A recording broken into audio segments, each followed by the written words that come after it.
Hello friends, Rama mathematics classes में आपका स्वागत है। देखिए फ्रेंड्स, आज फिजिक्स का दूसरा टॉपिक को पढ़ने के प्रयास करते हैं। इसके पहले फर्स्ट वीडियो कंप्लीट हो चुका है। चलिए आज दूसरा देखते हैं। देखिए 10 की विभिन्न घातों का प्रतीक, 10 के विभिन्न घातों के प्रतीक को देखते हैं। 10 की घात पूर्व प्रत्यय है, इधर प्रतीक है। देखिए 10 पर पावर 18 है तो एक्सा होगा। 10 पर पावर 18 को एक्सा, इसे ई द्वारा सूचित किया जाता है। 10 पर पावर 15 पेटा, पी द्वारा सूचित किया जाता है। 10 पर पावर 12 टेरा, 10 पर पावर 12 को टेरा टी द्वारा सूचित किया जाता है। 10 पर पावर 9 गीगा, जी द्वारा सूचित किया जाता है। 10 पर पावर 6 मेगा, एम द्वारा सूचित किया जाता है। 10 पर पावर 3 किलो, के द्वारा सूचित किया जाता है। 10 पर पावर 2 हेक्टो, तो एच द्वारा सूचित किया जाता है। 10 पर पावर 1 तो डेका, तो डी ए द्वारा सूचित किया जाता है। चलिए इधर देखते हैं आगे। तो देखिए इधर है, देखिए 10 पर पावर -1 है तो डेसी है, डी द्वारा सूचित किया गया है। 10 पर पावर 2 तो सेंटी है, सी द्वारा सूचित किया। 10 पर पावर 3 -3 तो मिली, एम द्वारा सूचित किया गया है। 10 पर पावर -6 माइक्रो, म्यू द्वारा सूचित किया गया है। 10 पर पावर -9 नैनो, एन द्वारा सूचित किया गया है। 10 पर पावर -12 पिको, पी द्वारा सूचित किया गया है। 10 पर पावर -15 फेमटो, एफ द्वारा सूचित किया है। 10 पर पावर 18 एटो, ए द्वारा सूचित किया गया है। चलिए आगे देखते हैं। आगे हैं, देखिए 1 किलोमीटर दूरी का तात्पर्य क्या है? 1000 मीटर। 1 किलोमीटर दूरी का तात्पर्य क्या है? 1000 मीटर। न्यूटन ने किस पुस्तक में गति के नियमों की व्याख्या की है? तो प्रिंसिपिया। कौन? प्रिंसिपिया। न्यूटन ने किस पुस्तक में गतियों का नियम का व्याख्या किए हैं? तो प्रिंसिपिया में। जड़त्व का नियम कहते हैं, न्यूटन के प्रथम गति नियम को जड़त्व का नियम कहते हैं। समय के साथ वेग में परिवर्तन की दर को क्या कहते हैं? त्वरण कहते हैं। समय के साथ वेग में परिवर्तन की दर को त्वरण कहते हैं। यहीं पर बोलेगा, समय के साथ संवेग में परिवर्तन की दर को बल कहते हैं। बल तथा समय का गुणनफल आवेग कहलाता है। एफ गुना टी बराबर क्या होता है? आवेग। एफ गुना टी बराबर क्या होता है? आवेग। रॉकेट का उड़ना किस सिद्धांत पर आधारित है? तो संवेग संरक्षण सिद्धांत पर। संवेग संरक्षण। रॉकेट का उड़ना किस सिद्धांत पर आधारित है? तो संवेग संरक्षण सिद्धांत पर। संवेग संरक्षण सिद्धांत पर। संवेग में परिवर्तन को कहते हैं आवेग, या संवेग में परिवर्तन को क्या कहते हैं? बल कहते हैं। क्या कहते हैं? तो बल कहते हैं। चलिए आगे देखते हैं। आगे तो देखिए, जड़त्व आघूर्ण का समीकरण होता है तो I बराबर mr स्क्वायर। कोणीय वेग का समीकरण है ओमेगा बराबर थीटा बटे टी। कोणीय वेग और जड़त्व आघूर्ण का गुणनफल को कहते हैं कोणीय संवेग कहते हैं। क्या कहते हैं? कोणीय संवेग कहते हैं। कोणीय वेग तथा जड़त्व आघूर्ण के गुणनफल को कोणीय संवेग कहते हैं। उड़न काल टाइम ऑफ फ्लाइट का सूत्र होता है 2u sin थीटा बटे जी। 2u sin थीटा बटा जी। 2u sin थीटा बटा जी होता है। 2u sin थीटा बटा जी होता है। चलिए आगे देखते हैं। न्यूटन के प्रथम गति नियम से प्राप्त होता है बल की परिभाषा। क्या? बल की परिभाषा प्राप्त होता है। चलिए आगे देखते हैं। जड़त्व का संख्यात्मक मान होता है। द्रव्यमान होता है। जड़त्व किस पर निर्भर करता है? तो द्रव्यमान पर निर्भर करता है। चलिए आगे देखते हैं। यदि किसी वस्तु का वेग दुगना कर दिया जाए तो संवेग दुगना हो जाएगा। यदि किसी वस्तु का वेग दुगना कर दिया जाए तो संवेग दुगना हो जाएगा। एक जेट इंजन किस सिद्धांत पर कार्य करता है? एक जेट इंजन किस सिद्धांत पर कार्य करता है? रैखिक संवेग संरक्षण। एक जेट इंजन किस सिद्धांत पर कार्य करता है? रैखिक संवेग संरक्षण। गुरुत्वाकर्षण के सिद्धांत को किसने दिया? तो न्यूटन ने। किसने दिया? तो न्यूटन ने। न्यूटन के गति के तीसरा नियम, प्रत्येक क्रिया के बराबर विपरीत प्रतिक्रिया होती है। रॉकेट किस सिद्धांत पर कार्य करता है? तो न्यूटन का तीसरा गति नियम। रॉकेट किस सिद्धांत पर कार्य करता है? तो न्यूटन के तीसरा गति नियम पर। एक गतिशील बस में अचानक ब्रेक लगाने से बस सवारी पीछे की ओर झुक जाता है। यह किस सिद्धांत पर? न्यूटन के प्रथम गति नियम। किसी वस्तु के स्थिर अथवा सरल रेखा के समरूप गति से गतिशील अवस्था में परिवर्तन को गुण को क्या कहते हैं? तो जड़त्व कहते हैं। क्या कहते हैं? तो जड़त्व कहते हैं। किसी वस्तु के स्थिर अथवा सरल रेखा में समरूप गति से गतिशील अवस्था में परिवर्तन को जड़त्व कहते हैं। एक समान वृत्तीय गति में देखिए एक समान वृत्तीय गति में चाल अचर और वेग चर होती हैं। एक समान वृत्तीय गति में चाल जो होती हैं अचर होती हैं। चाल क्या होती हैं? अचर होती हैं। चाल अचर होती हैं। चाल अचर होती हैं लेकिन वेग चर होती हैं। चाल अचर होती है लेकिन वेग चर होती है। एक गेंद को क्षैतिज से कितने कोण पर फेंका जाए कि अधिकतम दूरी प्राप्त हो? तो 45 डिग्री। कितना? 45 डिग्री। एक गेंद को क्षैतिज से कितने कोण पर फेंका जाए कि अधिकतम दूरी हो? तो 90 डिग्री। कितना है? तो 90 डिग्री। कितना है? तो 90 डिग्री है। चलिए आगे देखते हैं। जब वस्तु विभिन्न विभिन्न चालों के समान दूरी तय करती हैं तो जब वस्तु विभिन्न विभिन्न चालों से समान दूरी तय करता है तो औसत चाल 2v1 v2 2v1 into v1 v2 बटा v1 plus v2 v1 plus v2 होता है। चलिए आगे देखते हैं।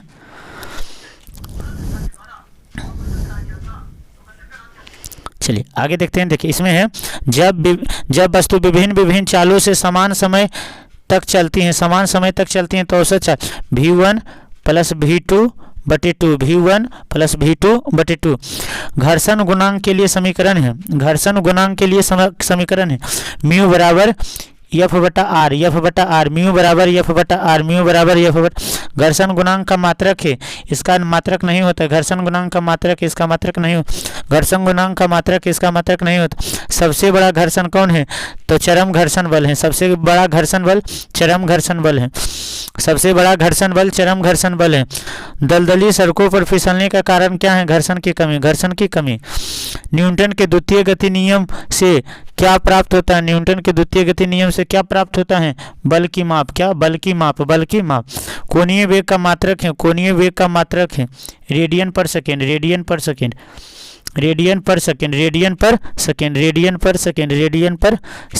चलिए आगे देखते हैं। बल का गुणनफल है द्रव्यमान गुना त्वरण है। शून्य से स्वतंत्र रूप से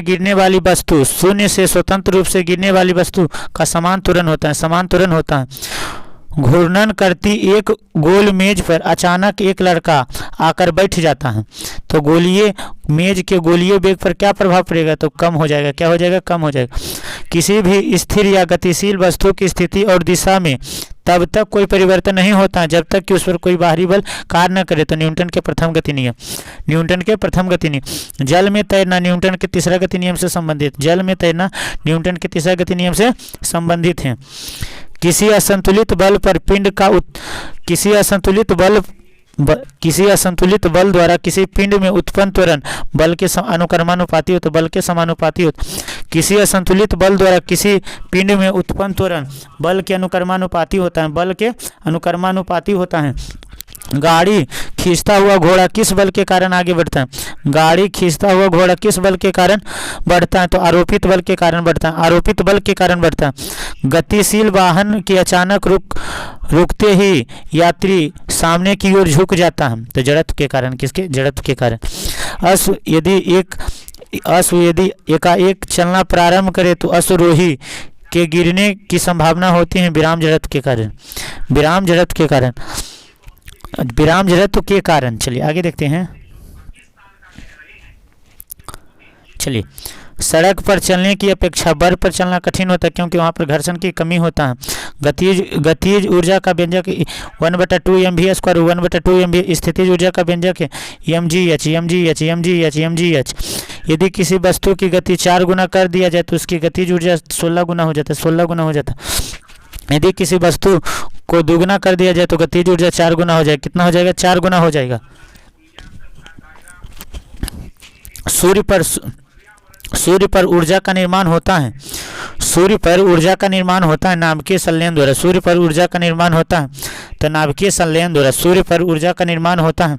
नाभिकीय संलयन द्वारा। चाबी भरी घड़ी में कौन सी ऊर्जा होती है? तो स्थितिज ऊर्जा होती है। कौन स्थितिज ऊर्जा होती है। चाबी से भरी घड़ी में कौन सी ऊर्जा होती है? तो स्थितिज ऊर्जा। विद्युत मोटर में विद्युत ऊर्जा किस रूप में परिवर्तन किया जाता है? तो यांत्रिक ऊर्जा में। किसमें? यांत्रिक ऊर्जा। कौन सा उपकरण यांत्रिक ऊर्जा को विद्युत ऊर्जा में परिवर्तन करता है? तो डायनमो। कौन? तो डायनमो। माइक्रोफोन माइक्रोफोन ध्वनि ऊर्जा को किस रूप में बदला जाता है? तो विद्युत ऊर्जा में। किसमें? विद्युत ऊर्जा। लाउड स्पीकर में विद्युत ऊर्जा को किस ऊर्जा में रूपांतरित करता है? तो ध्वनि ऊर्जा। किसमें? तो ध्वनि ऊर्जा में। मोमबत्ती रासायनिक ऊर्जा को ऊष्मा और प्रकाश में, प्रकाश एवं ऊष्मा ऊर्जा में, प्रकाश एवं ऊष्मा ऊर्जा में, प्रकाश एवं ऊष्मा ऊर्जा में। चलिए आगे देखते हैं। सोलर सेल में सौर ऊर्जा किस, सोलर सेल में सौर ऊर्जा किस ऊर्जा में परिवर्तन होता है? तो विद्युत ऊर्जा में। किसमें? तो विद्युत ऊर्जा में। विद्युत ऊर्जा को प्रकाश एवं ऊष्मा में कौन सा उपकरण रूपांतरित करता है? विद्युत ऊर्जा को प्रकाश एवं ऊष्मा में कौन सा उपकरण रूपांतरित करता है? तो विद्युत ऊर्जा। विद्युत बल्ब, विद्युत बल्ब। विद्युत सेल द्वारा रासायनिक ऊर्जा को किस ऊर्जा में, विद्युत सेल द्वारा रासायनिक ऊर्जा को किस रूप में बदला जाता है? तो विद्युत ऊर्जा में। किसमें? विद्युत ऊर्जा में बदला जाता है। विद्युत सेल द्वारा रासायनिक ऊर्जा को विद्युत ऊर्जा में बदला जाता है। चलिए आगे देखते हैं। चलिए आगे देखते हैं। देखिए, यांत्रिक ऊर्जा को ध्वनि ऊर्जा में कौन सा यंत्र रूपांतरित करता है? तो सितार करता है। कौन करता है? तो सितार करता है। यांत्रिक ऊर्जा को ध्वनि ऊर्जा में कौन यंत्र रूपांतरित करता है? तो सितार करता है। एक वस्तु उदासीन समयावस्था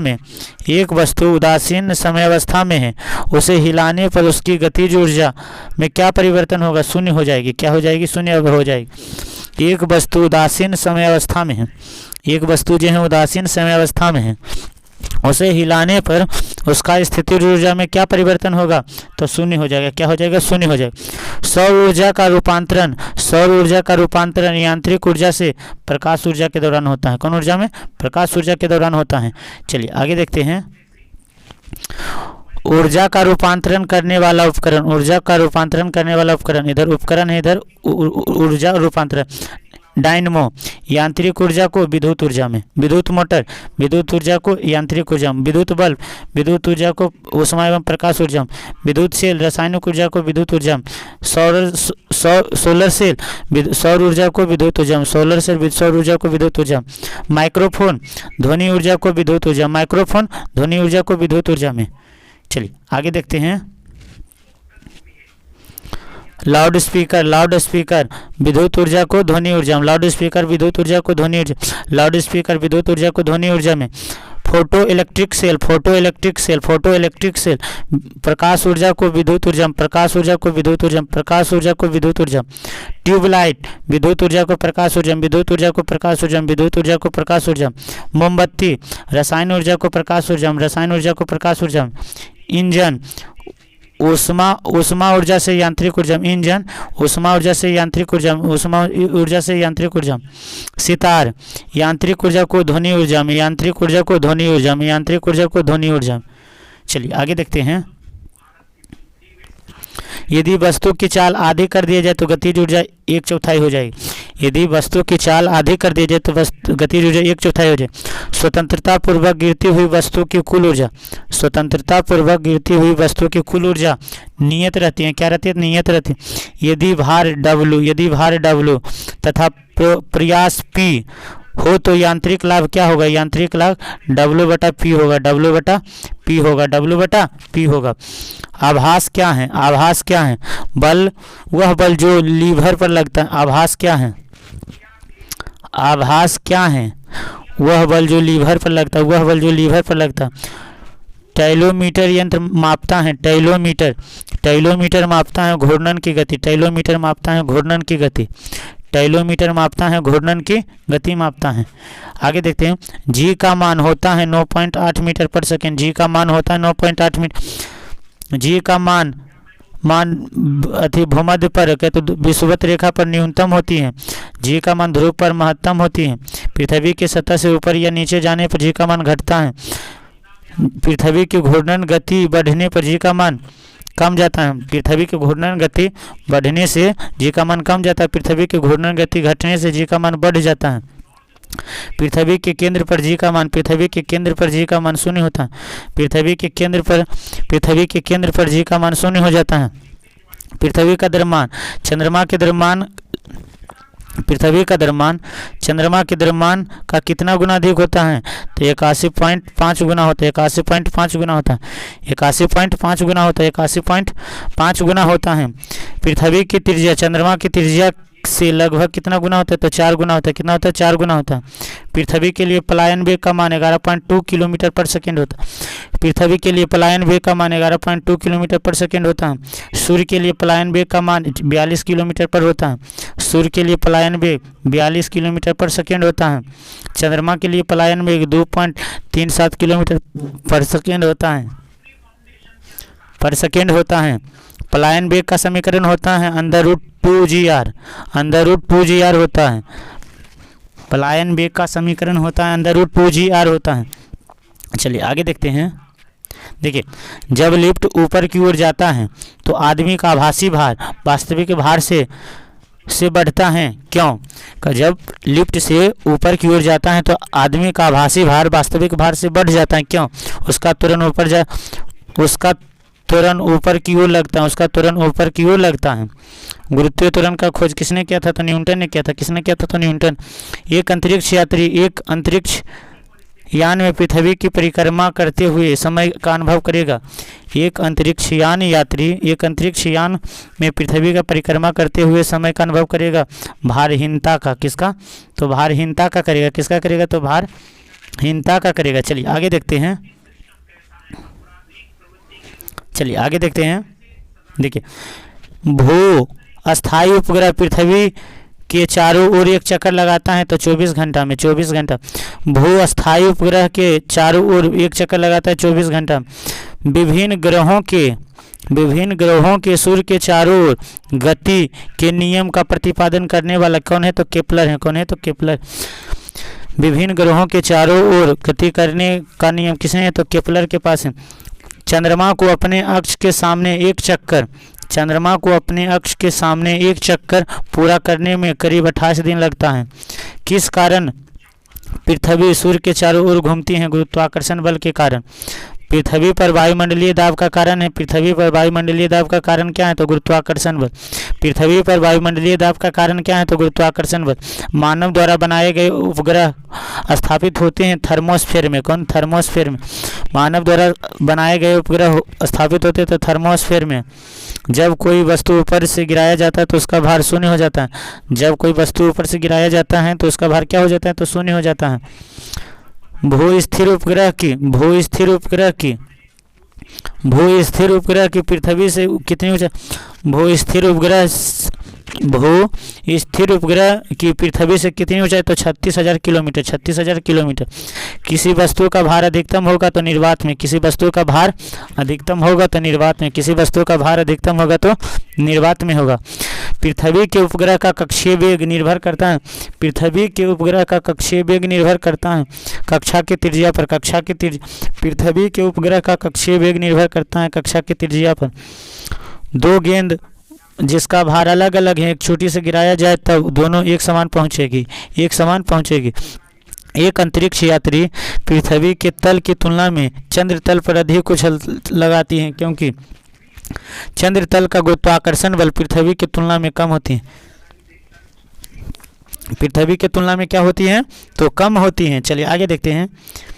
पीसा के ऐतिहासिक मीनार तिरछी होते हुए भी नहीं गिरती हैं।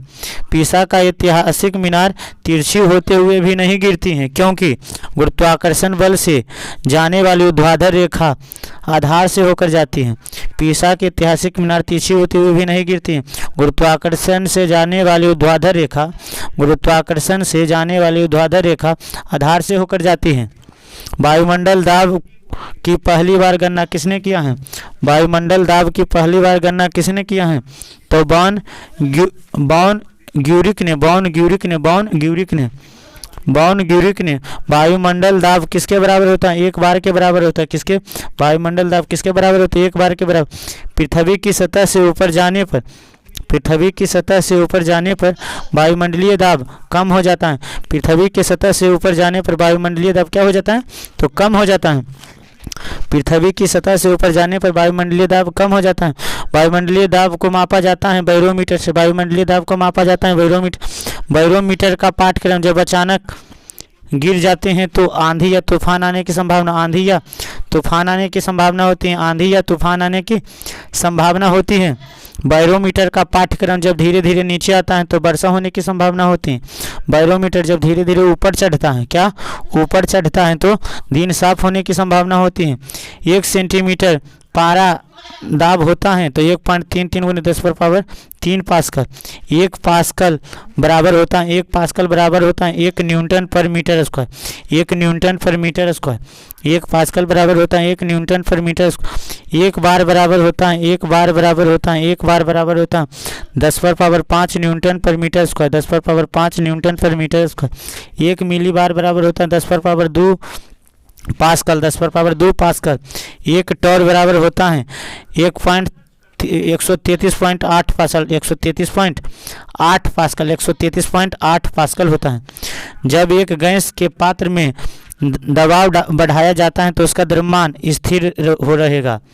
जब एक गैस के पात्र में दबाव बढ़ाया जाता है तो उसका भार स्थिर रहेगा। दूध का घनत्व किसके उपकरण से? लैक्टोमीटर से। लैक्टोमीटर से।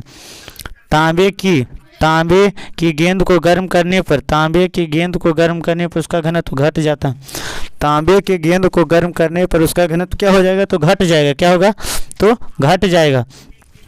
हवाई जहाज से यात्रा करते समय पेन की स्याही निकल जाती है वायुमंडलीय दाब की कमी के कारण। वायुमंडलीय दाब की प्रेस कुकर में खाना जल्दी पक जाता है क्योंकि क्वथनांक अधिक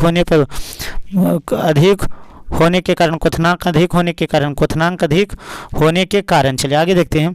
परम दाब है। परम दाब क्या है? तो गेज दाब प्लस 1 बार। गेज दाब प्लस 1 बार। गेज दाब प्लस 1 बार। एक नदी में चलता हुआ जब समुद्र में आता है तो थोड़ा ऊपर हो जाता है। ऊंचाई बढ़ने पर वायुमंडलीय दाब के प्रभाव पर क्या होता है? तो घट जाता है। ऑटोमोबाइल्स के हाइड्रोलिक ब्रेक के कार्य करने का सिद्धांत। ऑटोमोबाइल के हाइड्रोलिक ब्रेक्स के कार्य करने का सिद्धांत पास्कल का नियम है। क्या है? तो पास्कल का नियम है। चलिए आगे देखते हैं। आगे हैं, देखिए सापेक्षिक आर्द्रता मापी जाती है। तो हाइग्रोमीटर से। किससे? तो हाइग्रोमीटर से। दाब बढ़ाने पर बर्फ का गलनांक घट जाता है क्योंकि हिमालय ऊपर से नहीं पिघलता है, नीचे से पिघलता है। क्या? नीचे से पिघलता है। चलिए वायुमंडल में किस कारण बादल तैरता है? तो निम्न घनत्व के कारण। बादल के नीचे दीवार मोटी बनाई जाती है। बादल के नीचे दीवार मोटी बनाई जाती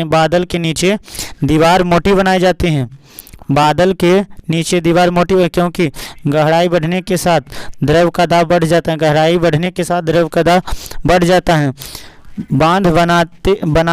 बांध के नीचे दीवार मोटी बनाई जाती है क्योंकि गहराई बढ़ने के साथ द्रव का दाब बढ़ जाता है।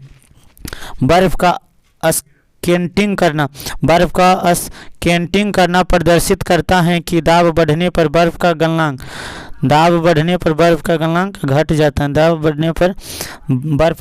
घट जाता है जिससे कोई व्यक्ति स्केटिंग कर लेता है। चौराहे पर पानी के फुहारे में गेंद नाचती है क्योंकि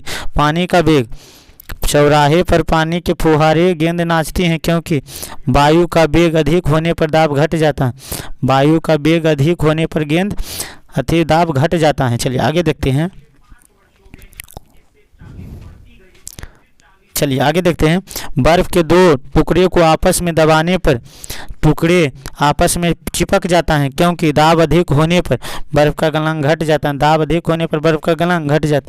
रेल की पटरी के नीचे लकड़ी या कंक्रीट की चौड़ी पट्टियाँ लगाई जाती हैं जिससे रेलगाड़ी द्वारा लगाया गया दाब कम हो जाता है।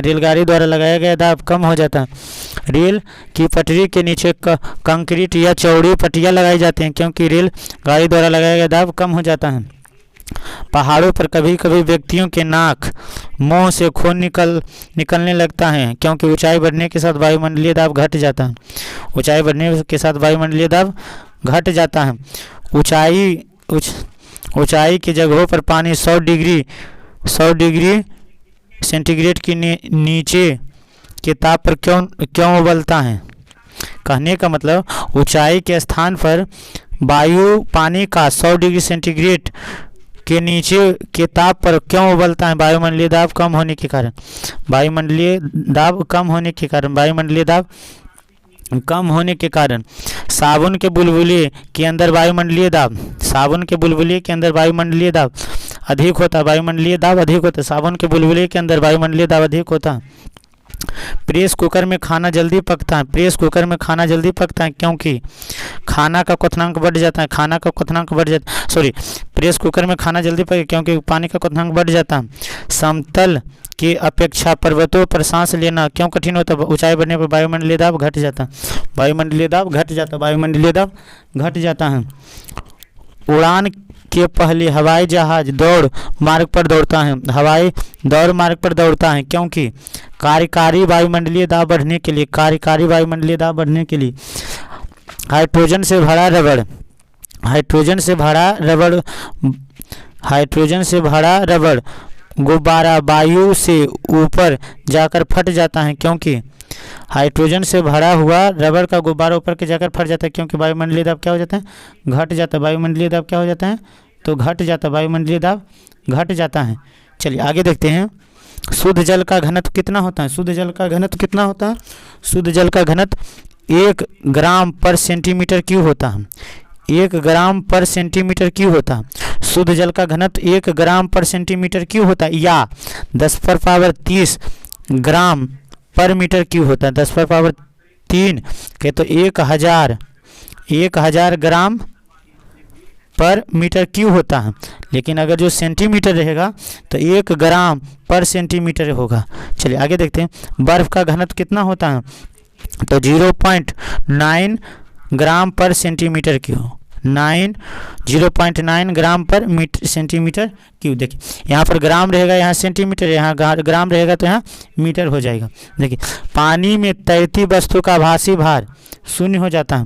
पानी में तैरती हुई वस्तु का भासी भार शून्य हो जाता है जब बर्फ़ पानी पर तैरता है। जब बर्फ़ पानी पर तैरता है तो उसका भार कितना उनका कितना भाग पानी के ऊपर रहता है? तो 1/10 भाग। कहे तो 10 भाग में 1 भाग पानी के ऊपर रहता है। जब कोई नाव नदी से समुद्र में प्रवेश करता है तो थोड़ा ऊपर की ओर उठ जाता है। थोड़ा ऊपर की ओर उठ जाता है। थोड़ा ऊपर की ओर उठ जाता है। चलिए आगे देखते हैं। स्टील की गोली पारे में तैरती हैं। स्टील की गोली पारे में तैरती हैं क्योंकि पारा का घनत्व स्टील के घनत्व की अपेक्षा अधिक होता है। पारा का घनत्व स्टील की अपेक्षा अधिक होता है। तैरना गति के किस नियम के कारण है?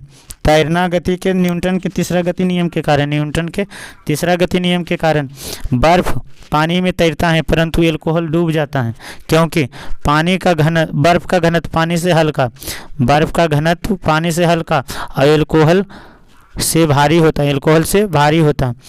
वर्षा की बूंद गोलाकार होती हैं पृष्ठ तनाव के कारण। कपूर के छोटे छोटे टुकड़े जल की सतह पर नाचती हैं। जल की सतह पर पृष्ठ तनाव के कारण। बत्ती वाले स्टोव में केरोसिन की बत्ती के ऊपर चढ़ने का कारण पृष्ठ तनाव है। क्या है? तो पृष्ठ तनाव है। क्या है? तो पृष्ठ तनाव है। चलिए आगे देखते हैं। द्रव बूंद की संकुचित होकर न्यूनतम क्षेत्र घेरने की प्रवृत्ति को द्रव बूंद संकुचित होकर न्यूनतम क्षेत्र की घेरने की प्रवृत्ति को पृष्ठ तनाव कहते हैं। केशिका नली में जल का ऊपरी सतह अवतल होता। केशिका नली में जल का ऊपरी सतह अवतल होता। पारा का ऊपरी सतह उत्तल होता। केशिका नली में जल का ऊपरी सतह अवतल लेकिन पारा का ऊपरी सतह उत्तल होता। पानी में किरोसिन तेल का छिड़काव करने से पृष्ठ तनाव घट जाता।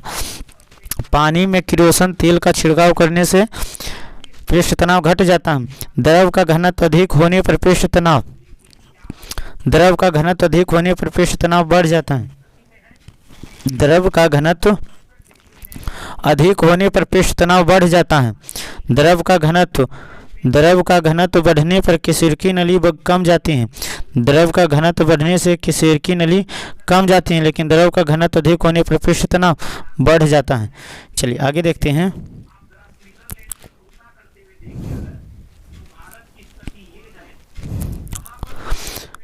किस कारण पानी कांच को भिगोता है? किस कारण पानी कांच को भिगोता है? तो असंजक बल के कारण, असंजक बल के कारण, असंजक बल के कारण। समुद्र में लहरों को शांत करने के लिए तेल क्यों गिराया जाता है? समुद्र में लहरों को शांत करने के लिए तेल गिराया जाता है, पृष्ठ तनाव को कम करने के लिए, पृष्ठ तनाव को कम करने। जब शुद्ध जल में डिटर्जेंट डाला जाता है, जब शुद्ध जल में डिटर्जेंट डाला जाता है तो पृष्ठ तनाव घट जाता है। गरम सूप स्वादिष्ट क्यों लगता है? पृष्ठ तनाव कम होने के कारण। लालटेन की बत्ती मिट्टी का तेल बराबर ऊपर चढ़ता है, किसुरकी के कारण। साबुन द्वारा निर्मलन का सिद्धांत है, साबुन द्वारा निर्मलन सिद्धांत पृष्ठ तनाव है।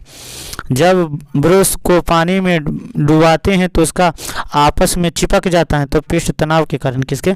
पृष्ठ तनाव के कारण। चलिए आगे देखते हैं। श्यानता गुणांक की बीमा होती है तो ml इनवर्स टी इनवर्स 1। श्यानता गुणांक का मात्रक है, श्यानता गुणांक का मात्रक है तो क्वार्ट्ज है। क्या है? क्वार्ट्ज है। स्टोक्स का सूत्र होता है, स्टोक्स का सूत्र F बराबर 6 पाई n RV, 6 पाई n RV है, 6 पाई n RV है। स्टोक्स का सूत्र होता है 6 पाई n RV होता है। एक आदर्श तरल की श्यानता होती है, एक आदर्श तरल की श्यानता होती है तो शून्य होती है। ताप बढ़ने पर द्रव का श्यानता, ताप बढ़ने से द्रव की श्यानता घट जाती है। क्या हो जाती है? घट जाती है। ताप बढ़ने से गैस की श्यानता बढ़ जाती है। देखिए यहाँ पर कन्फ्यूजन हो सकता है। ताप बढ़ने पर द्रव की श्यानता घट जाती है, ताप बढ़ने पर द्रव की श्यानता घट जाती है।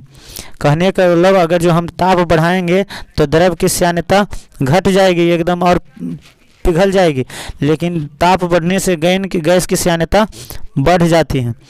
20 डिग्री पर जल की श्यानता होती है तो 1 × 10⁻³ पास। 20 डिग्री सेंटीग्रेड पर ग्लिसरीन की श्यानता होती है तो 14.1 पास, 14.1 पास। सामान्य जल का पृष्ठ तनाव होता है, सामान्य जल का पृष्ठ तनाव होता है तो 73 डाइन पर सेकेंड। सामान्य जल का पृष्ठ तनाव होता है तो 73 डाइन पर सेमी।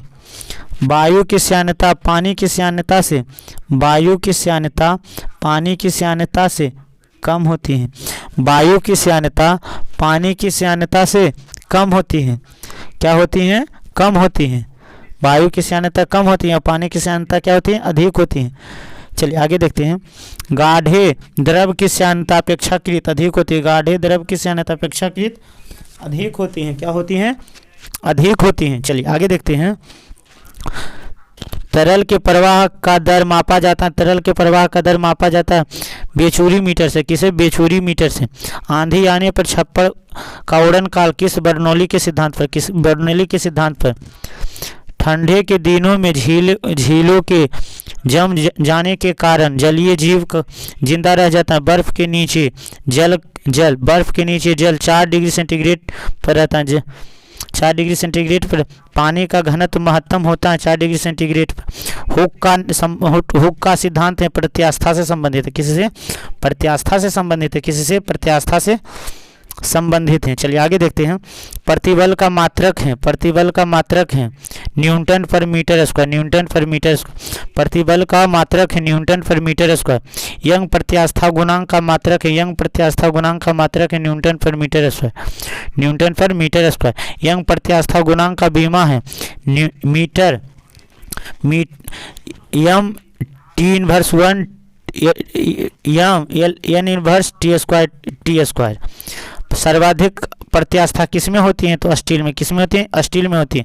पेंडुलम सेकेंड पेंडुलम का आवर्तकाल, सेकेंड पेंडुलम का आवर्तकाल 2 सेकेंड होता है। कितना होता है? 2 सेकेंड। लेकिन सेकेंड पेंडुलम की लंबाई 1 सेंटीमीटर होती है। एक दोलन पूरा करने में लगा समय आवर्तकाल कहलाता है। कंपन करने वाली वस्तु 1 सेकेंड में जितना कंपन करती है उसे आवृत्ति कहते हैं। क्या कहते हैं? तो आवृत्ति कहते हैं। चलिए आगे देखते हैं। आवृत्ति का ऐसा मात्रक हर्ट्ज होता है। क्या होता है? तो हर्ट्ज होता है। सरल आवर्त गति निस्थापित करने वाले तंत्र का आवर्तकाल निर्भर करता है बल नियतांक पर, बल नियतांक पर। सरल आवर्त गति में गतिशील, सरल आवर्त गति में गतिशील कण का महत्तम विस्थापन पर त्वरण का मान होता है तो शून्य होता है। क्या होता है? तो शून्य होता है। क्या होता है? तो शून्य होता है। झूला झूलते कोई व्यक्ति झूला पर खड़ा हो जाता है तो आवर्तकाल घट जाता है। यदि झूले पर एक व्यक्ति के स्थान पर दूसरे व्यक्ति बैठ जाए तो आवर्तकाल अपरिवर्तित रहेगा। यदि झूले पर एक व्यक्ति के स्थान पर दो व्यक्ति बैठ जाए तो आवर्तकाल अपरिवर्तित रहेगा। चलिए आगे देखते हैं। यदि खोखले लोलक में पारा भरा है, गोलक में पारा भरा हुआ है, इसमें आधा पारा को निकाल दिया जाए तो आवर्तकाल बढ़ जाता है। यदि खोखला गोलक में पारा भरा हुआ है, इसमें से आधा पारा को निकाल दिया जाए तो आवर्तकाल बढ़ जाता है। एक दोलन करते समय लोलक की स्थितिज ऊर्जा कहाँ पर अधिकतम होती है? तो चरमावस्था में। यदि किसी सरल लोलक को 4% बढ़ा दिया जाए तो उसका आवर्तकाल 2% बढ़ जाता है। यदि पेंडुलम की लंबाई दुगना कर दिया जाए तो आवर्तकाल रूट 2 गुना बढ़ जाता है। चलिए फ्रेंड्स, ये टॉपिक कंप्लीट हो गया। चलिए अगले वीडियो में अगले टॉपिक तरंग एवं प्रकाश को देखने के प्रयास करते हैं। Thanks friend. जय हिंद फ्रेंड।